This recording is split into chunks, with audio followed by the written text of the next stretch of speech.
2020 সাল থেকে 2024 সালের সেপ্টেম্বর পর্যন্ত মাত্র 4 বছরে যুক্তরাজ্যে অবৈধ অভিবাসী বেড়ে প্রায় 1,75,000-এ পৌঁছেছে।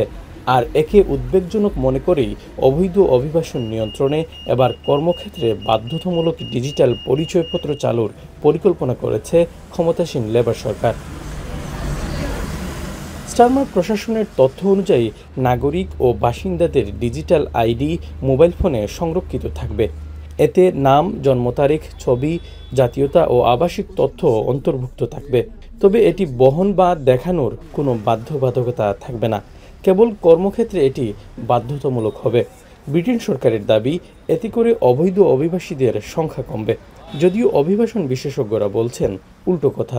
এটা অনলি পলিটিক্যালি মোটিভেটেড রিজনে টু স্যাটিসফাই দি যারা এই ইমিগ্রেন্ট বিরোধী যারা, অনেকেই যদি কোনো ধরনের ফলস রিপ্রেজেন্টেশন ধরেন আজকে থেকে 20 বছর আগে, 30 বছর আগে, ইভেন 50 ইয়ার্স আগে, তো সেইটা যদি তাদের নজরে পড়ে তাদের কিন্তু ভিসাটা কাটা হতে পারে, ইভেন তাদের ব্রিটিশ সিটিজেনশিপটাও কাটেল হতে পারে।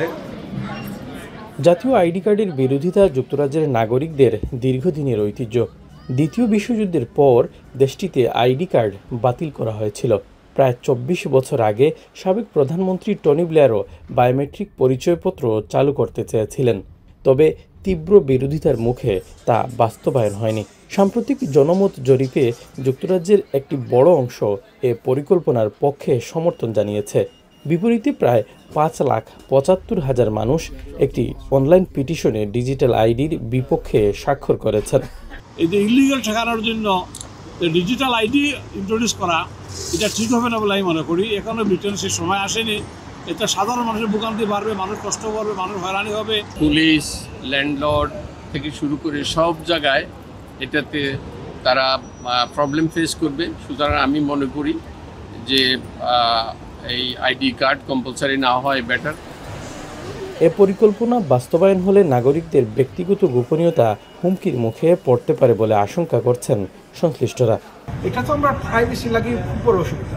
আমরা যে ট্র্যাক করবো, আমরা খুনানো যাইলাম, সেটা করলাম, খুনানো অ্যাক্সেস করছি সার্ভিস, খুনানো আমরা পয়সা করছিলাম, সবটা তারা স্যার এক জায়গাতে নিয়ে ট্র্যাকিং করতে পারে।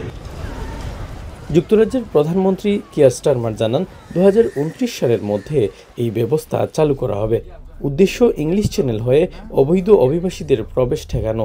গত বছর প্রায় 37,000 মানুষ ছোট নৌকায় করে যুক্তরাজ্যে প্রবেশ করে। চলতি বছর এখনও পর্যন্ত একই উপায়ে ব্রিটেনে এসেছেন প্রায় 30,000-এরও বেশি অবৈধ অভিবাসী। শরীফুল ইসলাম চৌধুরী, এখন, লন্ডন। বিশ্বের সর্বাধুনিক প্রযুক্তিতে প্রস্তুতকৃত Arik silver wash detergent powder 500 গ্রাম মাত্র 70 টাকা। রিমার্ক।